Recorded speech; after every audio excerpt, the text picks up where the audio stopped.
Hola, qué gusto que nos acompañen en esta nueva explicación, diseñada especialmente para quienes buscan entender los procesos legales a la perfección, sin tantos rodeos. Hoy vamos a desentrañar un tema súper específico pero vital, el recorrido burocrático exacto que exige el Registro Nacional de las Personas en Honduras para inscribir los divorcios por mutuo consentimiento hechos ante un notario.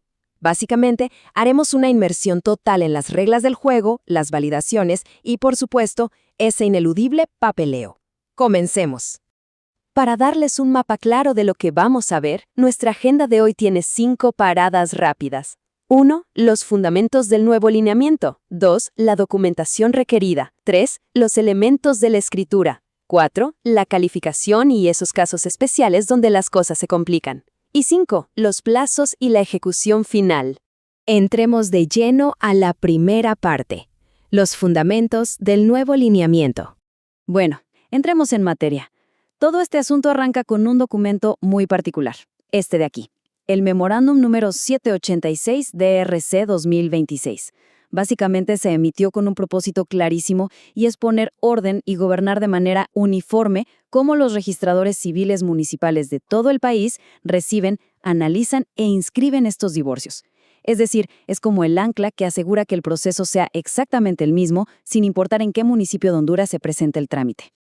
Y ojo, que este memorándum no es un invento sacado de la nada. Se apoya en 4 grandes principios rectores. Por un lado, tenemos la legalidad y la seguridad jurídica, que son los que nos garantizan la certeza de nuestro estado civil.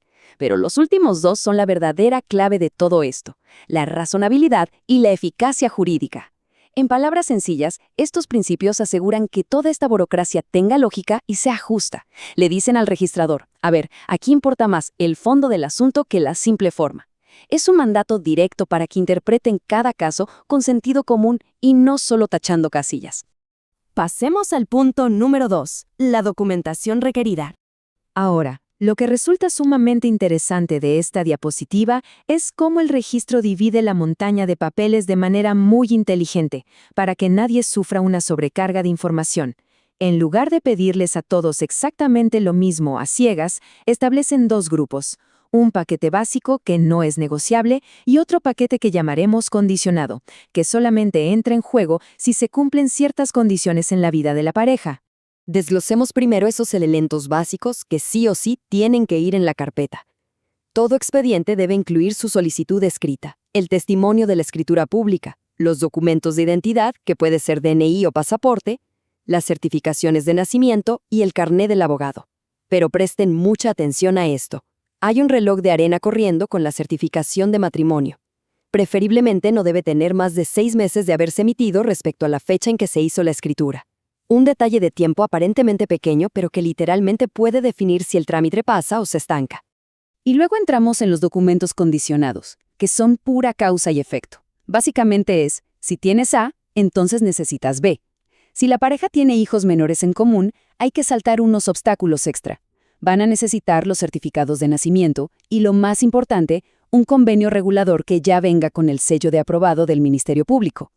De la misma manera, si compraron cosas juntos, si hay bienes, el expediente tiene que traer un inventario y un acuerdo de liquidación de esos bienes. Tiene toda la lógica del mundo, ¿no? A mayor complejidad en la familia, pues mayor la exigencia de papeles. Ahora vamos al punto 3, los elementos de la escritura. La escritura es el corazón de todo este proceso. Y créanme, el registrador va a examinar este documento con lupa buscando varios elementos obligatorios. Primero, tiene que constar que ambos cónyuges comparecieron, ya sea en persona o representados. Tienen que identificar exactamente cuándo y dónde se casaron y dejar súper clara su voluntad de disolver el matrimonio. Pero aquí viene un matiz legal que es crucial cuando hay niños de por medio. La escritura sí regula con quién viven y cuándo los ven. Pero, y esto es clave, la patria potestad es intocable para un notario. Solo un juez puede suspenderla o restituirla. Aparte de todo eso, el notario tiene que incluir una declaratoria clara. A ver, los lineamientos no obligan a usar una fórmula mágica exacta, pero el notario no puede dejar lugar a dudas. Tienen que usar expresiones inequívocas. Por ejemplo, frases como declara disuelto, a lugar o declara procedente. Palabras firmes que dejan absolutamente claro que la disolución del matrimonio ya es un hecho legal. Siguiendo adelante, sección 4. Calificación y casos especiales. Para salirnos un ratito del mundo ideal y ver cómo se resuelven los problemas burocráticos de verdad, tenemos que hacernos esta pregunta. Porque, seamos honestos, en la vida real los expedientes no siempre llegan inmaculados. Entonces, ¿qué pasa cuando la realidad choca de frente con estas normas tan estrictas?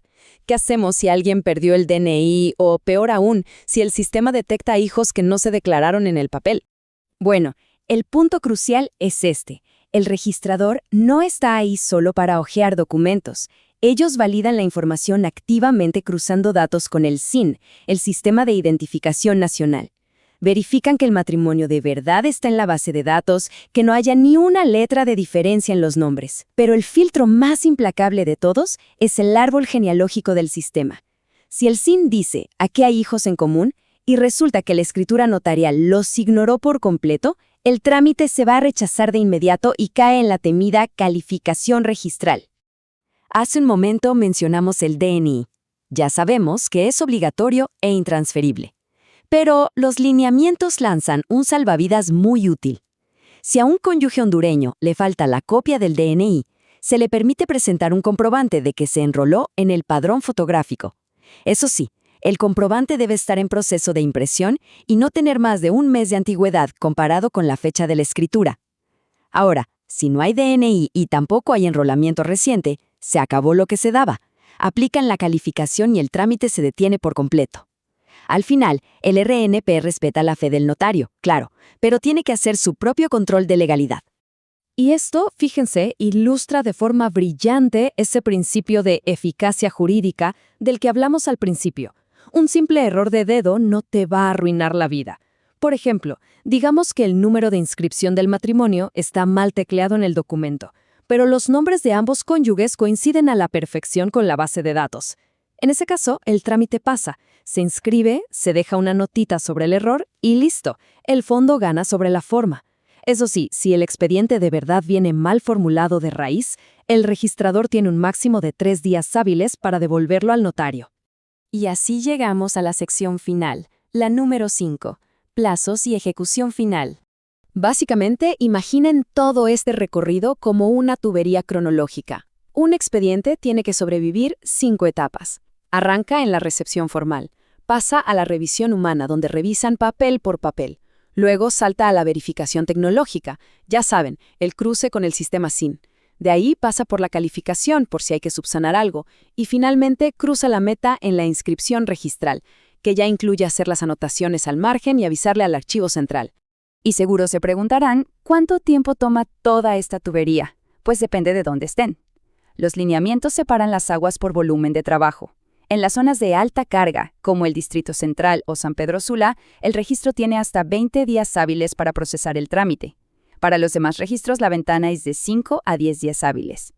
Pero ojo a esto, el documento hace muchísimo énfasis en que, si un expediente llega perfecto, impecable y sin dudas, la inscripción debería hacerse de forma inmediata. No hay por qué esperar los 20 días. Para cerrar este análisis, queda clarísimo que todos estos lineamientos buscan mantener un equilibrio súper delicado. Por un lado, proteger a toda costa la seguridad jurídica, especialmente de los menores. Y por el otro, no volver la burocracia un dolor de cabeza interminable. Conociendo ya cómo funcionan estos filtros legales y tecnológicos del Registro Nacional de las Personas, la gran pregunta que queda en el aire es, en su próximo trámite, ¿estarán los documentos verdaderamente blindados para navegar por este sistema sin tropezar? Definitivamente es un gran recordatorio de que hacer las cosas con precisión milimétrica desde la notaría lo cambia todo. Gracias por acompañarnos en esta explicación.